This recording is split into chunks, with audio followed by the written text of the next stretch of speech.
there are a number of NBA contenders. Let's give them something for Christmas. If the Celtics could ask for one thing for Christmas, what would it be? Oof, oof, oof. My answer is Yeah, like that's the main thing that popped up.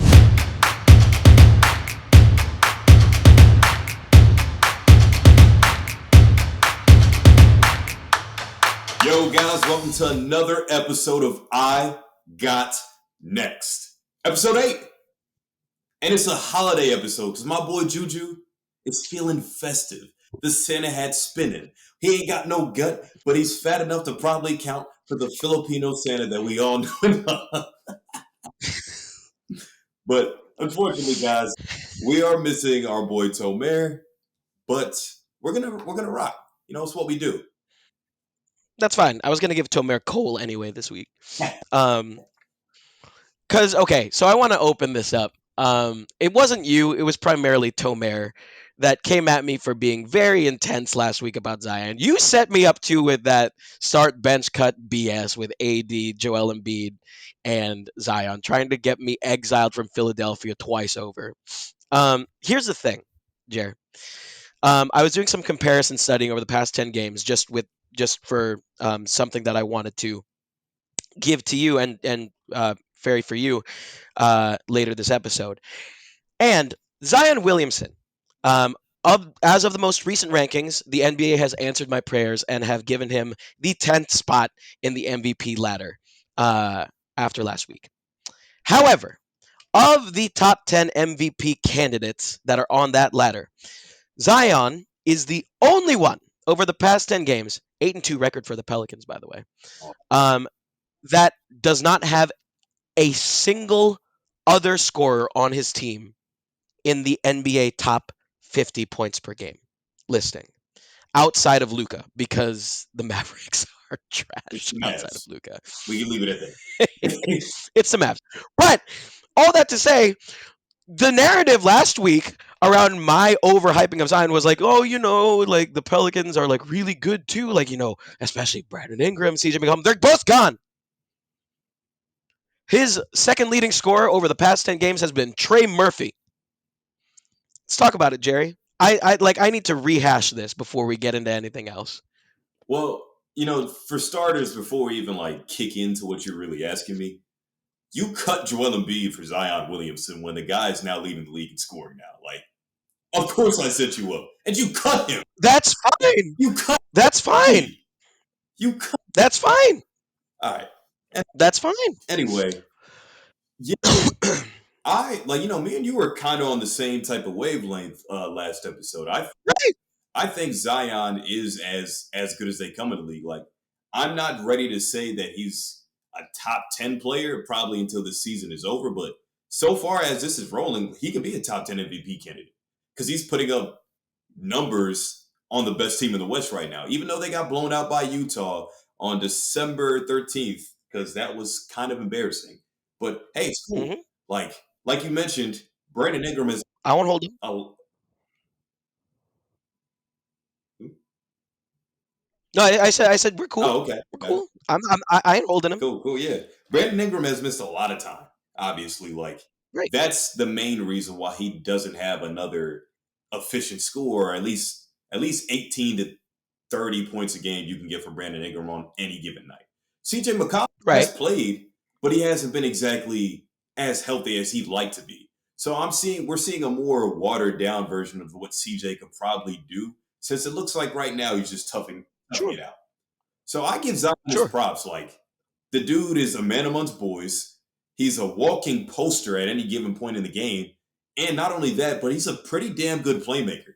He knows what to do with the ball, in certain situations, especially every time he drives, he's probably anticipating to be two defenders pretty much every single time because he demands that Giannis type of attention that we see. So Right. Zion's a Right. man. Hey, we ain't got no beef. I wish Tomer Right. defend himself.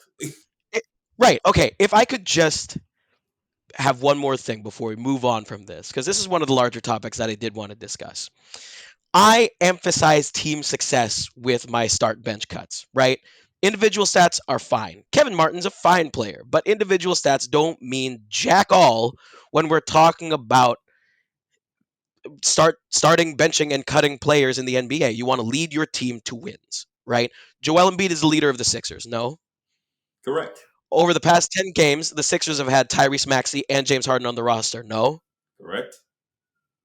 Right. And over the past 10 games, Zion, the leader of the Pelicans, hasn't had Brandon Ingram or CJ McCollum. No. CJ McCollum's been available, just not playing at an Uh, level. right. Over the past 10 games, the points per game of that the Pelicans put up, 117, ranks 5th in the league. You want to know where the Sixers are with 111? Talk to me. 20th. They're 20th. Offensive rating, right around each other, 14 and 15. Hey, look, So I would say, all that all that I'm saying, all that I'm saying, no, that's all that I'm saying. That's just a one stat that I want to leave you with all of this slander towards my name as a hot take expert. That's all I'm saying. you're an expert, all right. Like, hey, look, you're still drunk. I see him put that out there for cutting Joel Embiid. Like, I think, honestly, I would have been more okay with you cutting AD than Joel. Like, seriously. No, Like, I can't do that. personally, I would have started. I would have started AD and benched Joel, and then Zion would have been gone. But you cut Joel, who's definitely going to be an MVP candidate. Like, he's getting into form now. Like, consistently dropping 30 points a night from your team, and especially this is the last time I'm going to say about it. I know this is the last time I'm going to say about it. Agree or disagree that the chemistry between Zion and the rest of his teammates is probably better than the chemistry with Joel and James Harden in Philadelphia. Because Joel didn't even want James Harden there. Yes, there. That's all that I'm saying is that there goes, like, you just proved my point in me saying that there's more than just raw stats that go into Yeah. No, cutting, benching, I'm starting player. feeding. I'm feeding into what you're saying. I'm Okay, feeding okay. Okay. only to say that as an individual talent, though, if we're just talking strictly about the individual talent from what the stats say, from what the numbers say, you take Joel and AD. Whether you start him or bench him, I don't care. That's it. Well, then we have to change the parameters of start, bench, cut, because if we're just judging off talent, then I'm gonna switch. Too late. Then I might switch up. It's in the Then I might switch up. record. But to be fair, like, okay, here's the thing: if we were basing it off of stats, if we were basing these games off of stats, then we don't even have to play the game. We just count the numbers, right? Okay. We don't even have to play the game. We have to play the game, but we're out here playing the game, so there's more in consideration. That's to you, Tomer. Merry Christmas, Happy Holidays, Happy Hanukkah. Okay, so Woo. with that out of my system, I just needed to get my whole thing out before we moved on to to a topic that's completely unbiased Go. on my end. Awesome. The Brooklyn Nets. I should have seen this coming. I'm sorry. I actually believed before. Over the past 10 games, happy holidays, everyone. My Brooklyn Nets are 8-2. Jerry, oh my goodness. KD is leading in the league per minutes. KD is leading the league in minutes played per game, which is horrifying to me. That's fine. Um, the Nets are top 10 in the NBA in point differential. Jacques Vaughn is playing like a possible coach of the year candidate.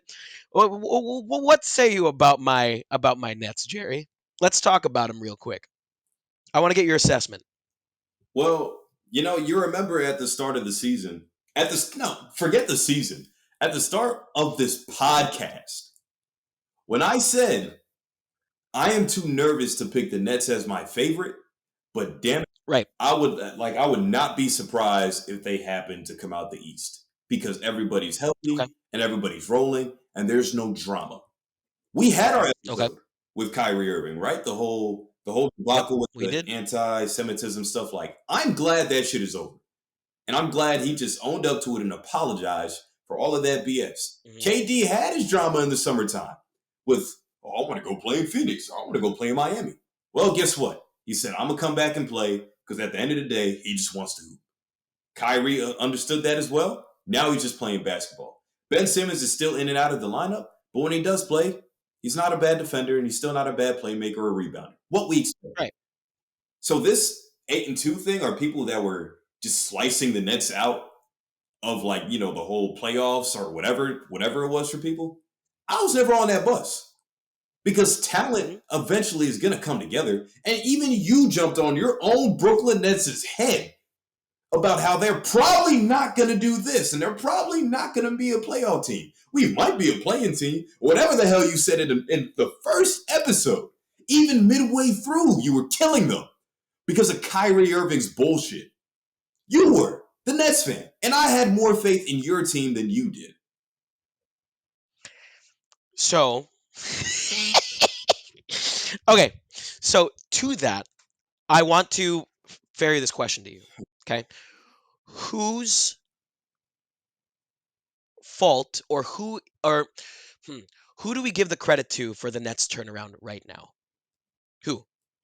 Do we give it to KD? He's been there the whole time throughout everything. Do we give it to Kyrie? The Nets are, you know, winning 80% of their games since he's come back from everything. Mm-hmm. Do we give the credit to Jacques Vaughn? The Nets are 82 with him right now, as opposed to a 2-5 start under Steve Nash.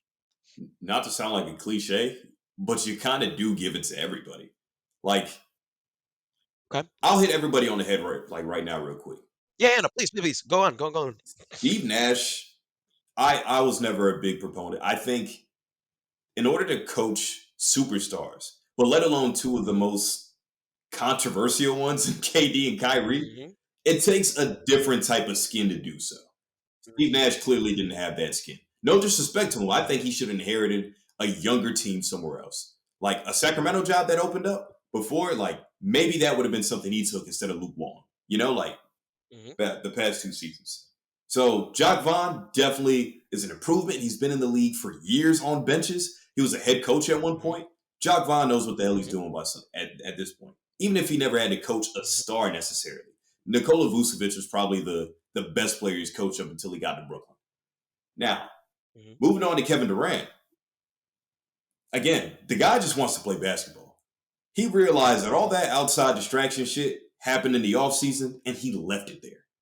Since the regular season started, we haven't had anything dramatic come out of Kevin Durant's camp. Even if it's just comments about his teammates, saying that you think we should win because I'm on the floor with Nick Claxton, Edmund Sumter, and Royce O'Neal, all that, it might have came off as a shot to some, but all he did was tell the truth. So, Mm-hmm. Kevin Durant has been steady. He's been the most consistent force for this organization. Not just the basketball team, but for the organization, but even more so than Josiah and Sean Marks. Because he's been the only person that hasn't been in the news headlines for the wrong reasons. Now, Josiah defending, Jews everywhere, he had to. I get it. But it should have been something taken care of in-house, in my opinion.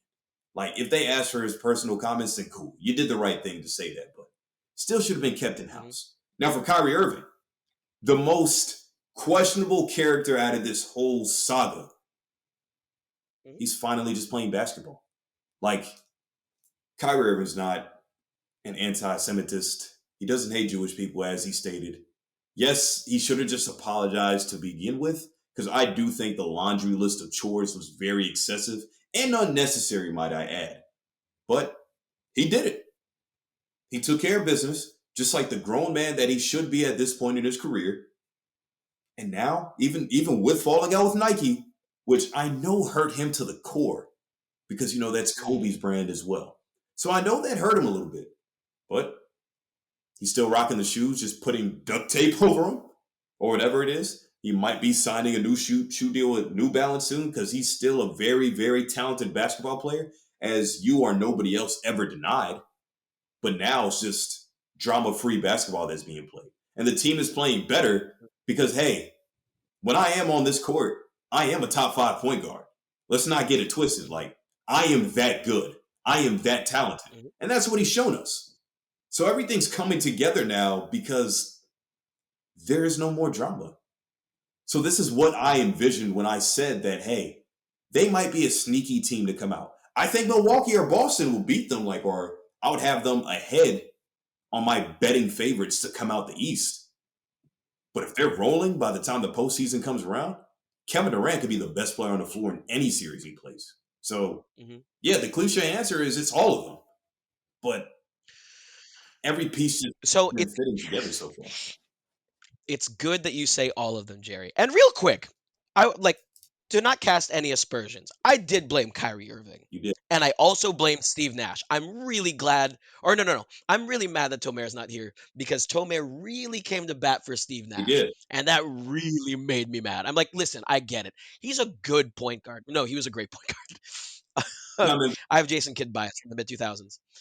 But J Kid was better. but thank you. Oh my God. Anyway, I love that you said everyone because Kevin Durant's comments, while controversial, I understand, right? You know, one of the big selling points to coming to the Nets was that he got to play with Kyrie Irving, right? Kyrie Irving's gone. What are you leaving him with?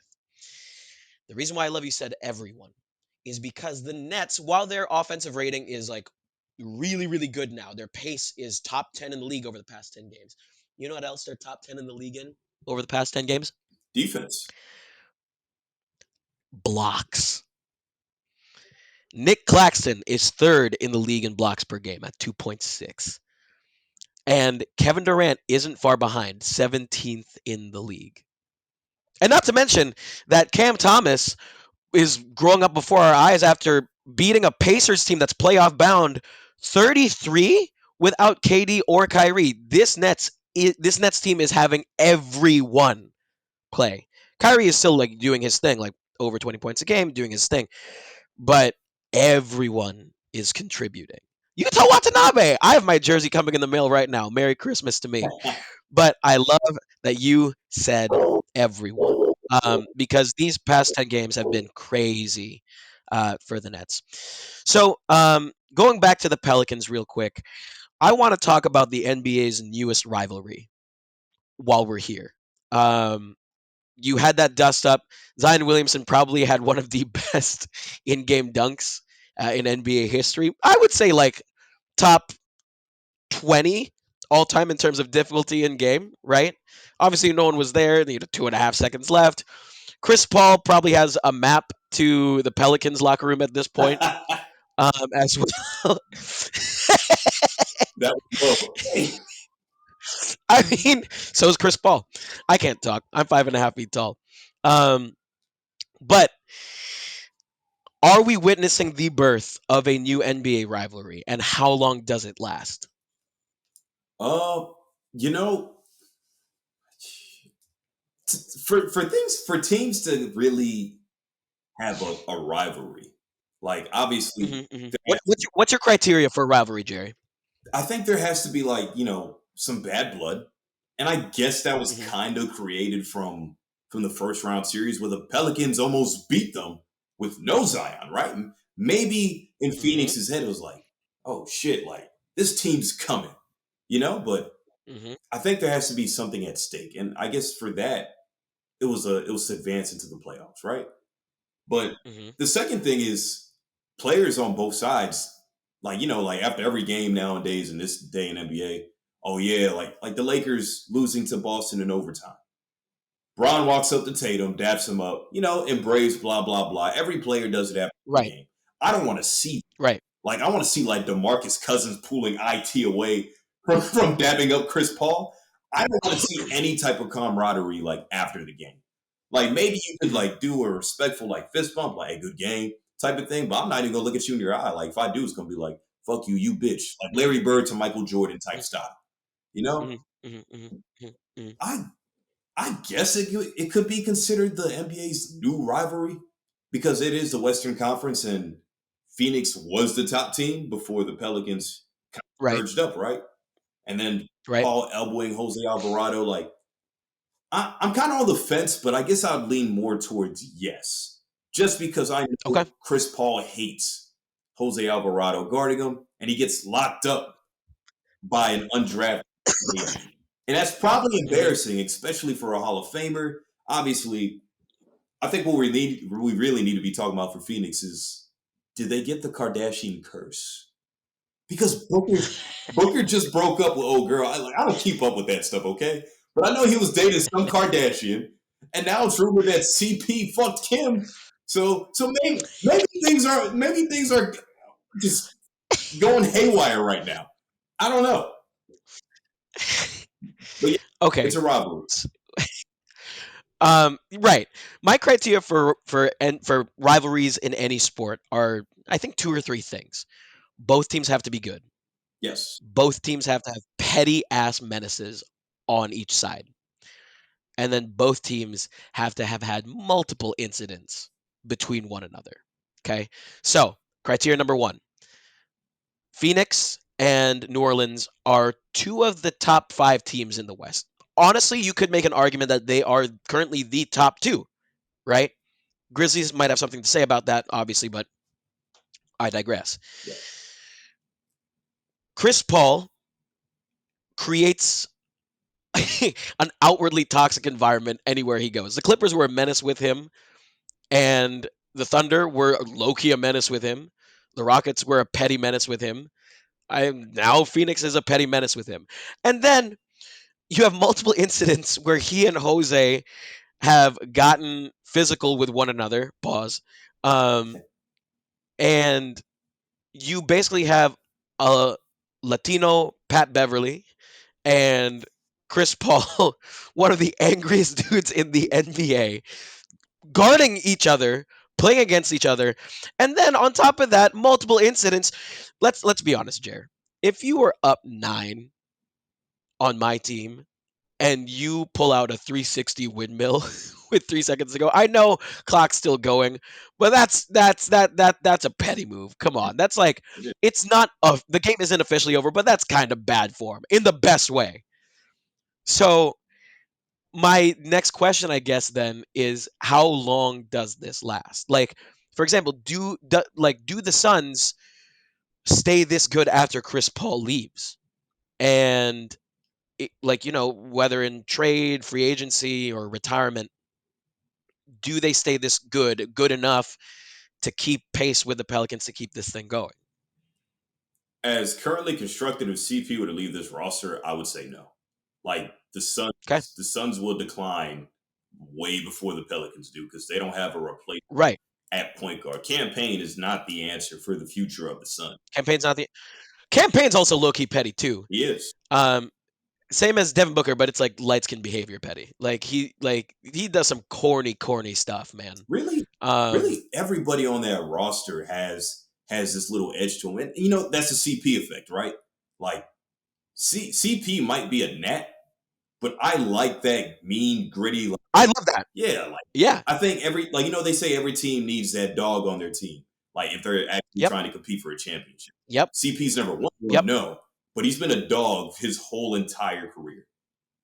Oh yeah. No, I think the Suns won't be able to maintain this. Like CP looks kind of spent right now.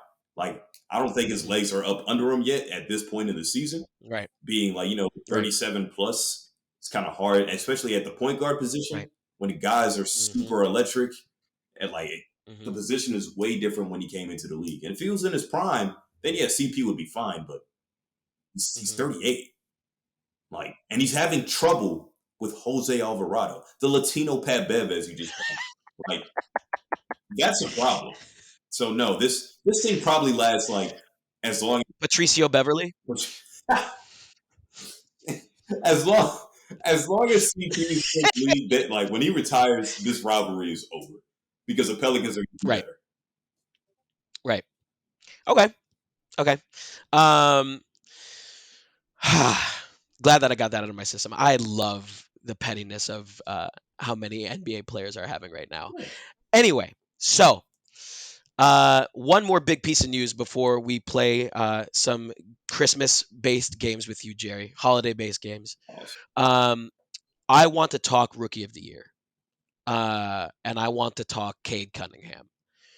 I believe there was some very light talk between you, me, and Tomer when we first started this podcast about the Pistons with Cade Cunningham, Jaden Ivey, Sadiq Bey being like, ninth, 10th seed possibilities, um, play in potential going into this year. They are not going to have that with Cade Cunningham out. Like, they are the most obviously tanking team officially in the NBA after uh, Pistons brass basically said, "Hey, Cade, you can get the surgery. We're done." So, do they get the number one pick in 2023? With how odds are sorted out nowadays, it's Hmm. kind of hard to just like literally say that yes, they're going to be the odds-on favorite to get the number one pick because Hmm. Charlotte, as you can imagine, I was living in this area, won Uh, 7 games one season uh, and didn't get Anthony Davis with the number one pick because they uh. didn't win the lottery. They won the Right, guaranteed right, pick right, right, right. and drafted his teammate Michael Kidd Gilchrist. So it's kind of to Okay. say that they're gonna get the number one pick, but Hmm. given how things are going right now, even Hmm. with Cade, they weren't exactly winning games. Cade never really got his legs up under him before he had to get that shin surgery anyway. Hmm. Hmm. So I guess I'm gonna say, yeah, a number one pick in Detroit. Yes, they got Cade a season ago. It's kind of hard. I guess I'll say yes, but I'm not even exactly Okay. sure because Charlotte's down there, Orlando's down there. Right. Like Orlando is currently projected for the number one based on odds. I think Um, I hope that Detroit gets the number one pick because if you add Wimby to that mix of Cade, Sadiq, Jaden Ivey, Killian's been coming on strong as of late too. So I Julian's been killing it. Yes. yeah, the core's nice. I would want him to go there, but if it's Hmm. Orlando, I'd also be cool because there's going to be a forest out there in Orlando. Him with Paolo. Him with Paolo. So that leads me to my next thing. What does this latest injury update with Cade Cunningham do for Jaden Ivey's rookie of the year chances? Is he going to have the usage to overtake someone like Paolo, who has insane stats, or Matherin, who I was also clowned about picking Matherin for my dark horse rookie of the year by one of y'all during our first episode. Um, but Matherin is, the third, fourth best player on a playoff bound Pistons team. Does Jaden Ivey get the usage now to overtake either one of them in the rookie of the year race? Yeah, because he does have a legit shot, and his odds definitely go up. Mhm. That first episode, I went with Jaden Ivey for the rookie of the year before the season started. Like Right, obviously right. now we're seeing Paulo put up these Carmelo Anthony Denver Nugget rookie type numbers now, so kind Yep, of like yep, whoa. yep, But yep, there's still yep. like 60 odd games or so left, and Sure. with Cade Cunningham being the primary ball handler in Detroit, that mantle's now going to be shifted to both Killian and Jaden to take over those Hmm. responsibilities. So Hmm. if I'm Detroit, I would look at Killian as a distributor. Like he's not exactly the most athletic. He can't really attack angles and lanes and beat defenders off of pure athleticism. Jaden can, and he can do that off the ball, which is what I want to see him kind of be operated more with. I think if you split the Okay. touches down the middle, that will be Jaden Ivey's best chance because he won't have to hold the ball the entire possession where, you're Mhm. giving up turnovers and you're kind of just tired on defense because you have to kind of run everything on offense. You have 2 point guards in your Mhm. backcourt. So I think playing him on and off the ball will allow for his stats and usage rate to just go through the roof. Like he's averaging Mhm. around 13 to 14 points right now. I could see that spiking up to around 18 to 20, along with like Mhm. 5 to 7 assists, 5 to 7 rebounds because he's a freak athlete, and about a steal or two a game. Like I think he has a solid chance to get this thing now. Like plenty of season left. Now Okay. Paulo's still going to be the favorite, but Jaden definitely has a chance. Yes. Okay. And then last question: if they don't get the number one pick, they're going to be a top three. Let's just have that as a prerequisite. They're going to have a top three pick as a semi lock, possibly two. Do the Pistons take Scoot Henderson? And if they do, what happens to Cade, Jaden, Killian? I know they're shopping Sadiq Bey. So all of their that's like, what was it?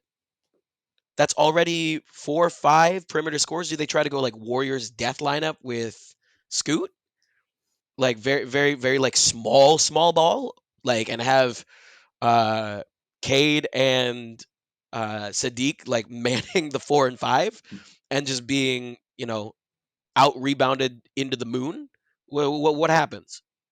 You would what I suggest most teams at the top to do is to draft the best available. Now, if that is Scoot, then so be it. But another person, Okay. I just had to actually look him up real quick because I wanted to make sure I got the name right. Amen Thompson Okay.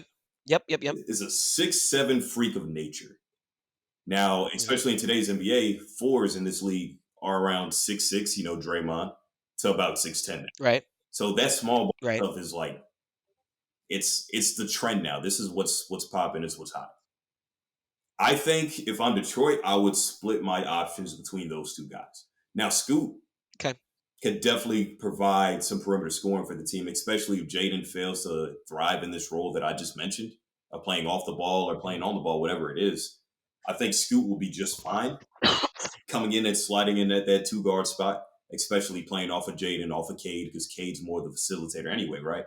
So Mhm. with Cade being the glue, if Scoot's available, sure.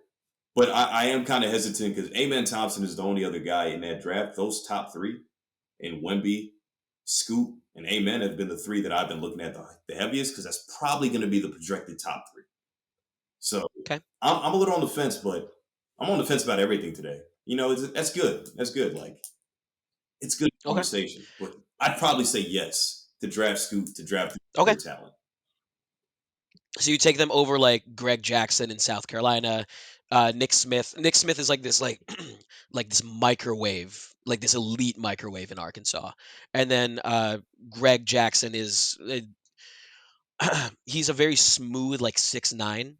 Not as dynamic as Amen. Like he's not like he's more post based, but he shows a lot of good hybrid stuff as well with a little bit more height. So interesting to see what you think because that 5 with Scoot, I know that you want to choose the best available, but I'm wondering how far you go down if like you need to choose between, if I were Jaden Ivey and I showed out and they picked Scoot, I might feel a little bit of a way, if I'm being honest. If I were Cade, I'd be feeling a little bit of a way. You know what I mean? Jaden Ivey can play more off the ball than Cade for sure. So if I were Cade, I'd be feeling some type of way. I'd be feeling some type of. If I were Killian, um, you know, Out of all those names, though, I would consider moving Killian before anybody. Like, no disrespect, okay, but like, if that's what it takes, okay, because Jaden and Cade should know, like at this point, Jaden will be playing the one, but Cade is, more of like the small forward, more of the three on that team. You add Scoot, right, it's not like Scoot's going to be the point guard or the lead guy, but more of just a vital piece of having three elite perimeter talents, right? Like, or at least you hope they develop into elite perimeter talents. Now, that's hmm, probably Russell Westbrook, James Harden, Kevin Durant esque. Maybe that's why I'm like, you get three guys together. Obviously, James Harden had to get on the bench while his years in OKC, but probably hmm, should have been a starter and let those guys figure it out. I get it. There's one ball, yep, and they're all super young. But if everything hmm, comes together for a young team with that much talent, the sky's the limit. Look at Boston. okay, Jason Tatum okay, and Jalen Brown, interesting. two super young guys that figured it out. I'm also I also asked this because I'm not really all that sold on Cade anyway either. I know that he's putting up numbers, but 19 6 and 6 even before the injury in year what 2 3 2 2. I'm you're hoping for a year 3 jump, but like I haven't heard enough rumbling to justify my belief in him with like a dog doo doo record for the Pistons. So I don't know. Um, that might be another hot take that I'm an expert in. Anyway, um, I really also wanted to get past the Pistons because they are such a sad team Yes. to talk about. So, real quick, I want to. give you a little bit of a warm up, Jerry, before we start talking the holiday season for the NBA. Uh, I know I don't know if you're a big 2K guy. I was a big 2K person, um, and it's been kind of crazy how weird these 2K rankings have been, uh, especially with the most recent updates. So I want to play a little game of higher or lower with you with the NBA 2K rankings as they stand. Oh, Ready? not really, but sure. Let's do it. Um, higher. Who is rated higher in NBA 2K? Devin Booker or Kawhi? Oh, see that's a tricky one because you don't know if 2K did their due diligence for Kawhi since he hasn't played Right, that much. right. I'm gonna trust Ronnie and say that Kawhi is a higher rating. Kawhi is a 91. Book is a 92. I'm Oh, disappointed. I'm oh, disappointed. and it gets worse, Jerry.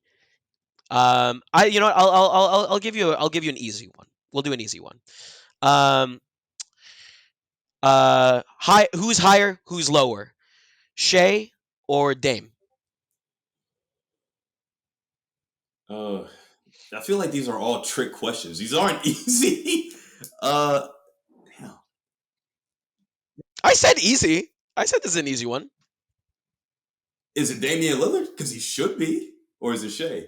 Nah, SG is a 91. Dame's a 90. Okay. I'm Uh, not. and that also means that they. I'm not mad at that one because like Shea is putting up like 33 and whatever ungodly things that he's putting up. Anyway, um, we're about to get disrespectful. Who's higher? Who's lower? Tyrese Halliburton or DeMar DeRozan? I'm gonna follow the trend. Is Tyrese Halliburton? Tyrese Halliburton has a higher rating. They are tied at 88. So do I get half a point? Like how does that work? Yeah, yeah, yeah, yeah, yeah, no. I'm not scoring this. We're just playing around. Okay. Um, who's higher and who's lower? Zion Williamson or Jalen Brown? Zion Williamson has a higher rating. Zion Williamson is an 88. Jalen Brown is a 90. What? Yo, Ronnie 2K is sleeping.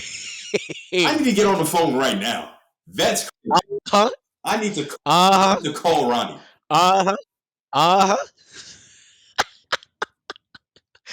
Okay. Who's higher? Who's lower? Zach Levine or Jalen Brunson? Zach Levine has been staking up the joint this season. I ain't gonna flex. Hmm. Uh, but he's He has not been playing well.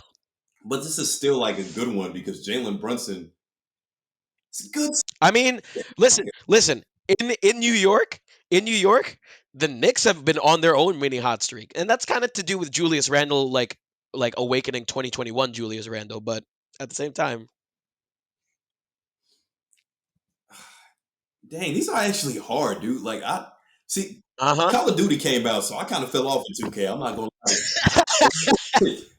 Uh, I- I'm gonna say Zach Levine still.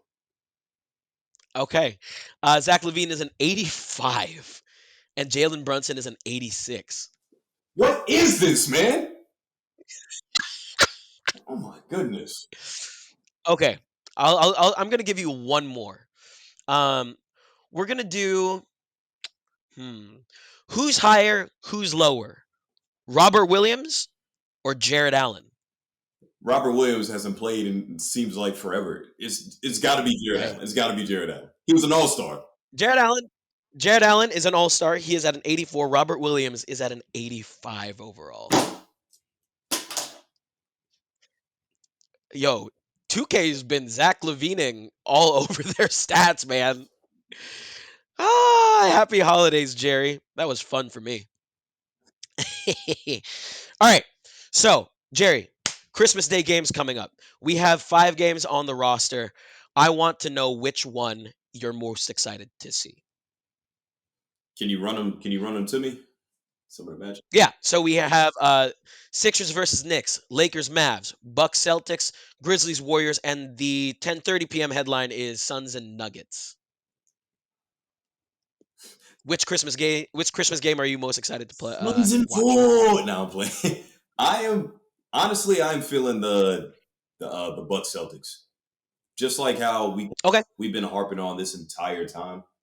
We kind of like me, you and Tomer all thought that it's probably going to be a Celtics Bucks type of Eastern Conference Finals, especially depending how it shakes out. You know how the Clash of the Titans. but yeah, that's gotta be it. Like at that point, like Middleton's still kind of finding his legs here, but in about a week or Hmm. two, probably be feeling pretty good, probably be feeling close to 100%. So it's going to be interesting to see him match up against those two other wings, right? And Jason Tatum, Jalen Brown.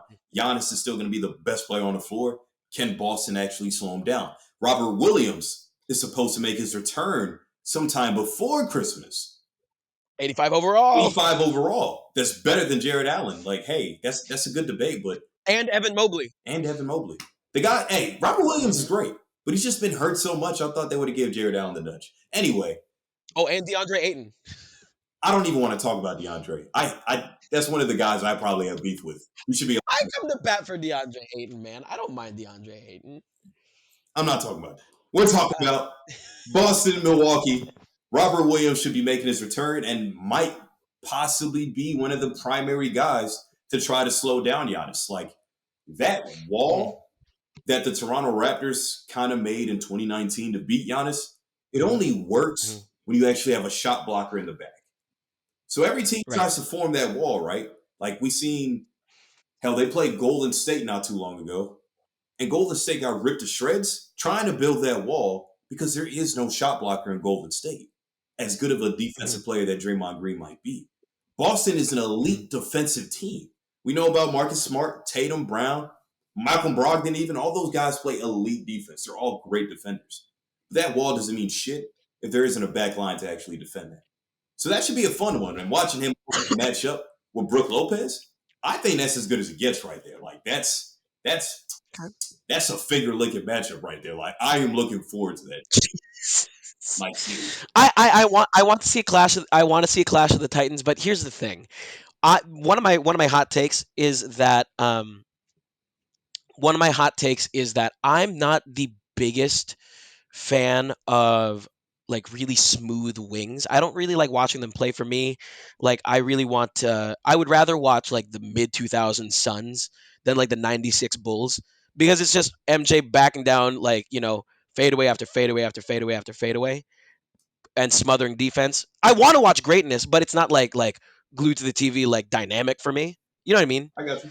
That being said, that being said, I am excited to see LeBron and AD against Luca again. Those three put up numbers every single time. Uh, if I get to see like AD yamming all over Christian Wood and the Dallas Mavericks lack of bigs, that's my Christmas Day present. Like I'm just looking forward to that lob fest. And of course, like old man LeBron still got springs in his shoes. Bro. Um, He's not 38. yeah, He's really 28, bro. They're lying. Dog, dog. They weren't lying when they talked about vibranium. So like, listen, I love Bucks Celtics, but I don't really want to watch great defense and Jason Tatum like just being smooth as hell. It's fine. It doesn't translate on the TV to me.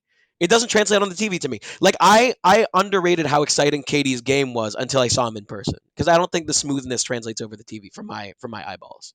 You know what I mean? That's so I though. I get it, but like AI's game translates on the TV for me. You know what I mean? You're acting like a casual right now, Bear. Nah, nah. No, the casuals, they're like Kevin Durant's most exciting, but like, listen, I get it, I understand, but I want to see like two offenses and two bad defenses go at it, So and like just watch them sprint up the court. yeah, you're trying to see like final score is a total of like 260. You're trying to see Yes, like guns ablazing. Just I'm trying. Yes, dog. I'm trying to watch a fireworks show. Like, I'm trying to see like mid 2000 Suns versus like the Heatles. Like that's the type, like I want up and down the court sprinting. So I just like that's the type of game that I prefer to watch. And I know that Milwaukee and Boston are gonna grind it out. That's gonna be like a punch out match. So Lakers Mavs for me. Okay, last thing, Jerry. There are a number of NBA contenders. Okay. Um, and I want to give them something to put them over the top. Okay, let's give them something for Christmas. If the Celtics could ask for one thing for Christmas, what would it be? Oof, oof, oof. Damn. There's like two. My answer is Robert Williams back. Yeah, like that's the main thing that popped up, right? But I'm gonna say Mhm. health because health kind of molds that. Like Robert Williams, of course, I'm talking about, but Malcolm Brogdon also Mhm. has an injury history. He's been healthy thus far this season, but he also has a kind of lengthy injury history, missing some time here or there at the worst part of Right, the time right, right, when you actually really right. need a steady force. So I'm gonna say health. Like that's the main thing. That's probably a cliche answer, but without Robert Williams, this team is different. And yes, I know they've been great Okay, so far, but they need Robert Williams to get out of the East for sure. okay, yeah. The Milwaukee Bucks. If they could have one thing for Christmas, what would you give them? Mm, mm. My answer is Sadiq Bey. Ooh, I like that. I like Right? They that. have a they have a secondary taller perimeter scorer outside of like Drew Holiday, like something like to wet their whistles in case Chris Middleton misses time again. Sadiq Bey. That's a really good one, but I'm I'm gonna go behind this on the sidelines. I'm gonna say better coaching. Mike, like unpopular opinion. No, I've never been a fan of Mike Budenholzer, dude. I never have been. uh, Like I get this team is rolling and they're good, and it's not like I'm saying Budenholzer is a scrub. But even last year in the playoffs, I think that the Bucks should have got past the Celtics. I think even without all right, him, I think they still should have somehow figured it out all right, based off of the strength of Giannis okay. alone. And like Sadiq Bey, that's a great pick, but I don't know who they give up unless the Pistons are willing to take like Grayson Allen. All I'm saying is like if you could give them one thing for Christmas, one thing, Okay, just one one thing for thing. Christmas. Maybe I'm going too hard on Mike. I don't know. Yeah, Maybe. he was the reason that Hawks team got anywhere that season. Yes. He did a lot better coaching job in Atlanta than I'm seeing right now in Milwaukee. That's All right, all right, okay, all right, okay. If you could give the Suns one thing for Christmas, what would it be? the fountain of youth. because right now, honestly, I'm scratch that. Another shot creating wing or like a 3 and D wing. Because like Hmm. Cam Johnson being out for the season is kind of like, Hmm. whoa, you guys Yeah, look different. In the beginning of yeah. the season, they had him, and it looked like he was in for like a most improved campaign. Like I think Hmm. he had career highs across the board to scoring, his shooting percentages from three and from the free throw line and from the field. Like everything for Cam looked like it was clicking, especially being like that small ball four with replacing Jay Crowder. So I'm really going to Hmm. say a 3 and D wing that could probably create their own shot as well. Like that, I don't know who that. Maybe that's Sadiq Bey. Maybe that's the type of player you need to Hmm. bring in to actually take some pressure off of D Hmm. Book because CP Hmm. kind of being a shell of himself, averaging 3.5 Yeah. turnovers a game. That's not the point guard. The point guard is looking like a regular civilian right now. So Okay. somebody else to take some Okay. pressure off of D Book and CP.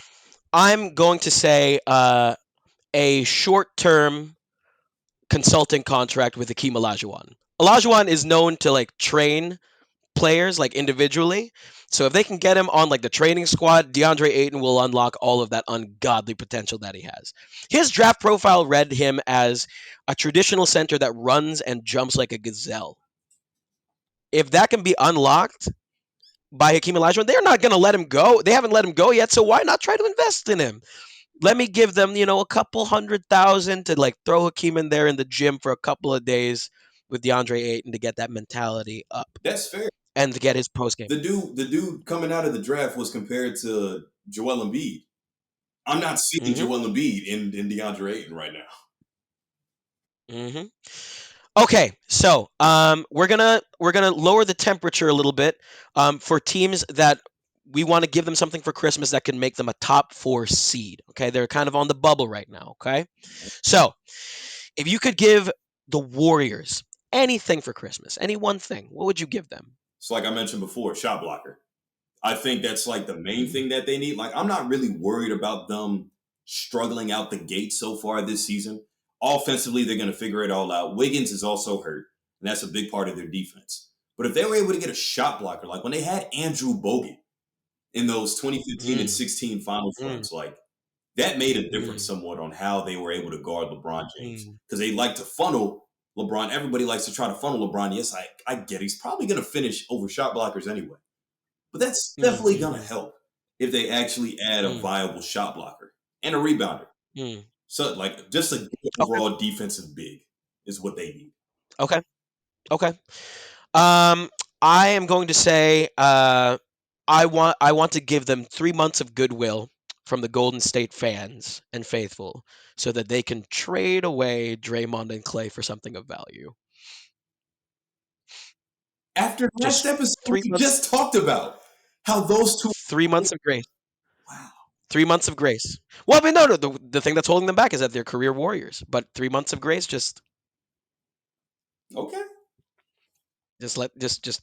I feel like they can get something of value if they were like, hey, we need to let them go, like so we can focus on the future, so we can like bring in Kaminga, we can bring in like we can focus more on these new guys and get them forge them in fire. Okay, so if you could give, who do I want to pick for you? Oh, okay, Jerry. If you could give the Lakers one thing for Christmas, what would you give them? All we need is some shooters, man. All we need is some shooters.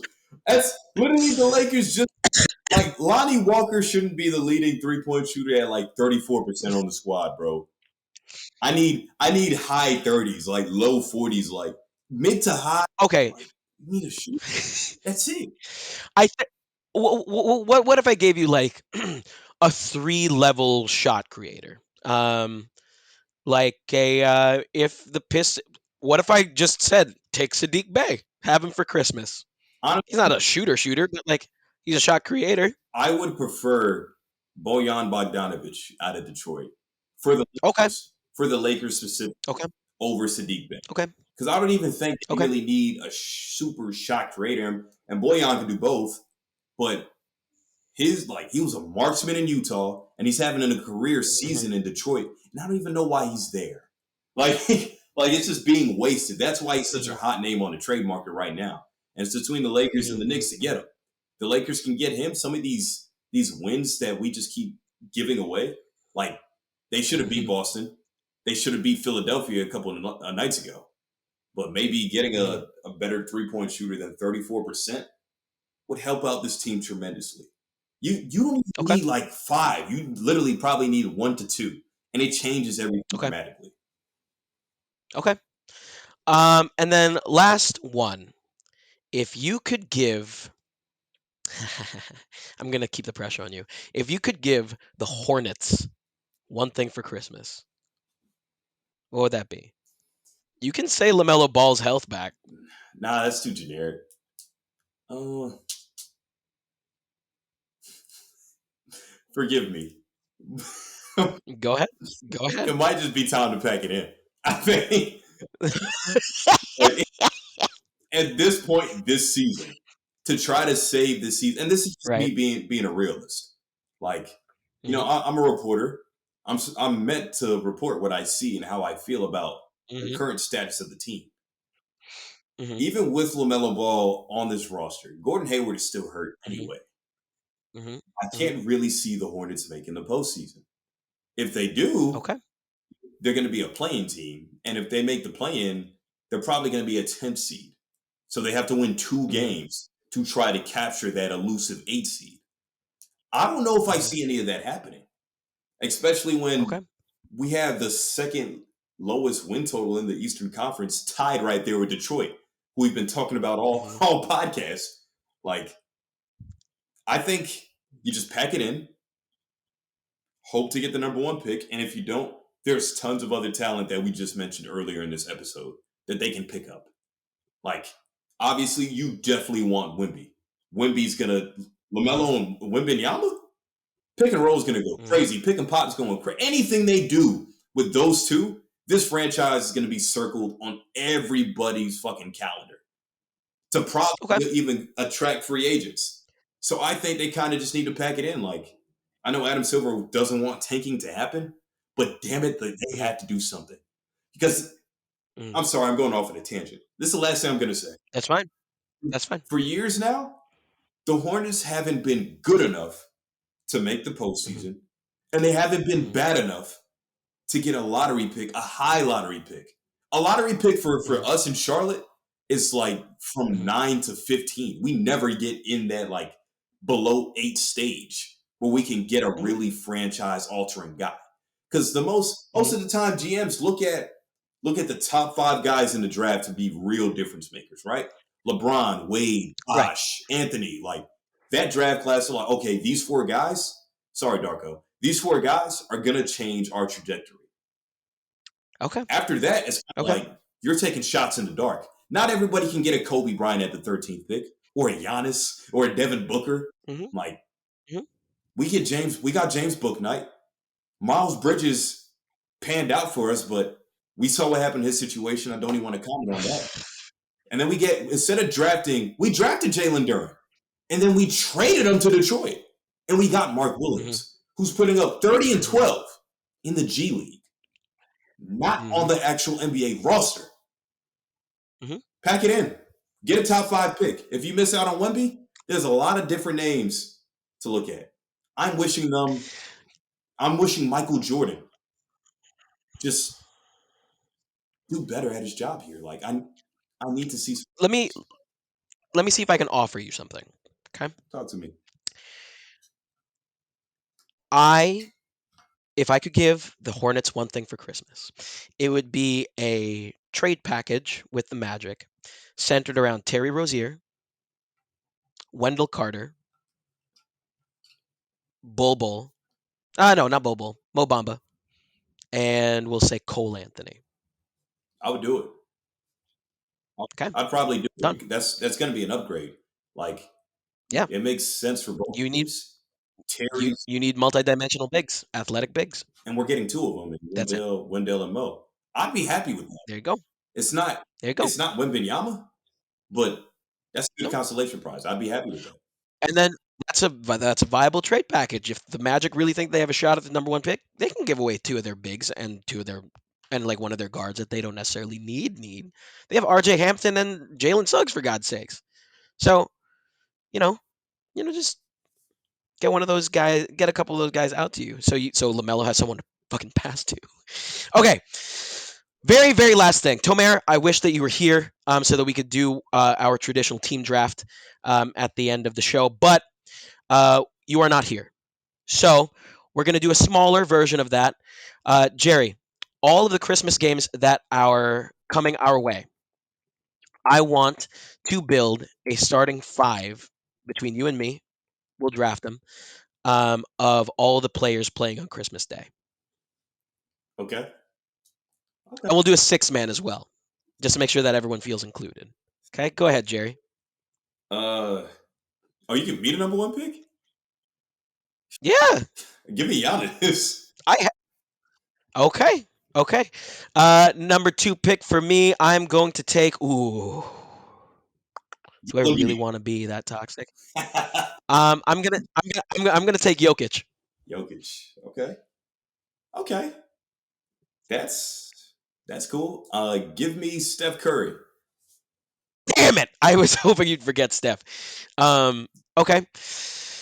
If I'm with Jokic, partner him with AD. Ooh, I like you, man. You got your front court just bolstered out. I'm writing these down so we Mm-hmm. can remember. Yeah, yeah, yeah. And you got Jokic and AD, right? Mm-hmm. Okay. Ooh, that's tough. Hey, I like you, man. But give me Jason Tatum now. Taking Jason Tatum. Jason Tatum, man. This is my peace offering. You ready for this, Jer? Talk to me. Give me Joel Embiid. Wow! I did not expect you to take all three bigs ASAP. Dog, they're all 3 level scoring and defending bigs. All of them. See, I just didn't think that you would do that. That's why I was saving my big man spot. That's You you know what? I'm actually proud of you. I'm actually Thank you, man. man. Like that's Thank you. for the sake of your team and to fuck mine in the ass. You actually made a smart play, even though it Thank you. featured Joel. I did not expect you to do that. All kudos to you, man. Wow, that's I'm shocked. Okay, see that puts me in a pickle now because Giannis is my only technical like big. Uh, DeAndre Ayton is still available. oh, don't talk to me about DeAndre. I just told. Dang, that's tough. You know what? This man is leading the NBA in blocks, and he's not an all star, but he is going to Uh huh. be in the running for the DPOY Uh this huh. year. So give me Brooke Right. Lopez to combat your. You have three bigs. I need defense. Sounds good. I'm taking Brooke. Great. Give me Luca.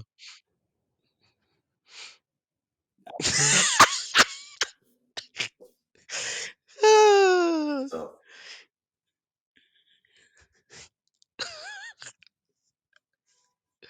Brooke Lopez. hey man, the guy's a stalwart on defense, man. You have three. He said Brooke. You have three perennial All Star generational bigs on your team. I need It's defense. fine. Like Yeah. Okay. Go ahead. Yeah. Give me the hybrid of Larry and Magic. Give me Luca. I didn't. Hey, you, you broke my mental. You broke my fucking mental, dude. Just give me LeBron. Okay, Jer. Sure, I'll give you LeBron. If I'm gonna give you LeBron, let me take Ja. That's fine. That's cool. And then who's your 6 man? Six man. Hmm. We got some good options at six man. You know. We do. Huh. We definitely do. Jordan Poole. No disrespect, but no, no. Shit. That's tough. That's tough. Dang, that's actually kind of hard. You know what? I'm gonna do Jalen Brown though. Keep the Damn it! keep the Celtics teammates together. Damn it! Okay. Oh, poo poo poo poo poo poo poo poo poo. Swiss Mariosep. Okay. Um. With respect to James Harden and CP, I'm gonna take Book. All right, I'm gonna take Book. Give me a microwave. that's Give me a microwave. that's a Give good me a one. microwave. Yeah. All right, Go ahead, so Jarek. Talk about your team. I have LeBron, Giannis, Mhm. Steph, Tatum, Brooke Mhm. Lopez, my shot blocker, and Jalen Brown. To your Jokic, AD, Embiid, which just threw me for a loop. Philly, you can let him back in now. Luca, Ja, and Devin Booker. Okay. So yeah. So I have 2 point guards, one of whom can go off the ball, and I think would be even more unlocked if he was like a rim running, sweet shooting 2 in Ja. And I finally put Joel Embiid on a team that is unselfish enough for him. Give like the fury of passing with Jokic, Ja, Luca, and give it to my like pick and pop creators and Embiid. Oh my God, AD. Like I, I have a team of monsters. and you have Brook Lopez starting. Hey, Oh, and not to mention that I possibly have the league's best scorer overall in Devin Booker. Arguably, he has an argument. He has an argument. he has an argument, but you're gonna stop shitting on Brook Lopez because the guy has really revolutionized his game. And like, Listen. I don't. I am a Nets fan. I love Brook Lopez. If the Nets weren't going to win the finals, I wanted the Bucks to because I wanted a former Net to get a ring. That's how I figure out who to root for in the finals. okay, But good. Like, let's. you put Brook Lopez over Luca and LeBron actually. You know, I know that you need a defense. I get it. I we get have it. to I look get at it. I something understand. exactly to combat. Again, you have three generational talents at the center and power Right. forward position. Obviously, in this lineup that you Right. have, AD is going to be playing at three. I would assume, right? Right. So Yes. Brook Lopez might not have the feet to keep up with AD, but he's going to be versatile enough defensively to keep up with the Jokic and the Embiid. Now, am I saying he's going to shut him down? Probably not. But he is the league leading shot blocker for a reason and can actually at least contain them to some degree on some given nights. And to go along with it, my man has a bag on offense from the low post and can stretch the floor just like all three of your generational talents. I'm actually Sure. Put that up. taking. Put that up on 80 and Embiid. See how that goes. Hey, why not, man? I'm cool with Brook. Brook's a good low post defender. I'm cool with it. I understand you trying to shit on him because you're trying to demean my team, but I'm cool with Brook. And then we have Giannis, the most dominant player in today's NBA. Baby Shaq. Right. Except for front court walls, which I have. Only really in those two guys when AD is going to be drifted on the perimeter, probably trying to guard Tatum or LeBron. AD can't camp in the paint, and that's the most mobile shot blocker on your team. If we're going to be able to separate that and space the floor, and Embiid can't camp out there because then you have to leave somebody. I'm cool. I'm cool with Fair. that. Giannis is a smart player too. He's not just going to try to dunk on Embiid every possession. He's probably bound to get a block eventually. But Giannis, most dominant player, more dominant than anybody on either of our rosters. Then obviously we have LeBron, probably the greatest IQ in the game. He's going to know what to do. You're talking about ultimate ball moving and complete unselfishness. Playing with an all-star team Yeah, like Luca. this, LeBron can do whatever the fuck he wants. That's really my point guard. That's my play initiator. Okay. Then we have Steph Curry, which I don't even have to say anything about the greatest shooter that God has ever created. Honestly, you picking Steph Curry is the thing that made me choose against CP3. I don't want CP to fall down again. At this advanced age, if he falls down this time, he might break something. Dude, Chris Paul would need Cliff to help him out if he fell down at this age right now. Like, switch He need like what is that commercial? The little yeah, personal liability. Yeah. Nah, so like we have Steph, and then obviously Jason Tatum, lead MVP candidate, ultimate 3-and-D wing, and everybody's probably favorite 3-and-D wing at this point. Then off the bench, even though Devin Booker is a microwave and a good playmaker, like Devin Booker off. Listen, Jared, the audience knows what my reaction was when you picked Jaylen Brown. I was devastated. I really wanted him. Yes, because Jaylen Brown. Sorry, Book. Jaylen Brown isn't even like a step down than what Jason Tatum is, right? Like he's probably like just No. a notch below, if we even can say that. No, yeah. So I'm confident. They're the only two teammates that are top 10 in the NBA in scoring. Yep, 25. It's wild. At least 25 and 7. The only teammates to do that. Wild. And it's still crazy how that's the highest scoring Celtics duo if the season were to end today in its history as a franchise. So to have that coming off my bench, like I'm good. All right. Like honestly, it's I don't know. It's a good matchup. I'm good with it. We also had a good squad to pick from. Yeah. Hey, Tyrese, James, CP, we genuinely love you. But James, you went missing for way too long. CP, LeBron's the only elder statesman that we should really. Hey, look, I believe in CP later on down the season, but right now I am. No. I do too. But like, if I'm going to choose between CP and Ja, I'm going to choose Ja. Yeah. So, yeah, he'll understand that. No, he won't. He's gonna find my locker room. He's about to come knock on my door right Yeah, now. I'm mapped to New York as we speak, man. You better be careful. That's what I'm saying. That's what I'm saying. My next game with you is gonna be picking NBA teams on how likely CP has a map of their stadium or not. It's like a professional miner. I just pictured him like in a little hat and a pickaxe, just. Right. Like at the beginning of Jurassic Park, he's a digger. Woo. All right. Well, I mean that's it, man. Happy holidays. There's gonna be more of this next week, but happy holidays, man. Hope this brought a little bit of holiday cheer to your life. Hope this brought a little bit of holiday cheer to every basketball fan's life that listens to this little podcast of ours. For sure, man. And next week we're hoping to have our boy Tomer back because I have one Christmas question, but I need to save it so we're all back as a unit, and it'll be even closer to the holidays. So it makes life that much better. But you know, Right. Right. I like to give my little shout outs to certain players or certain teams. I Hmm. have to give a shout out to Houston.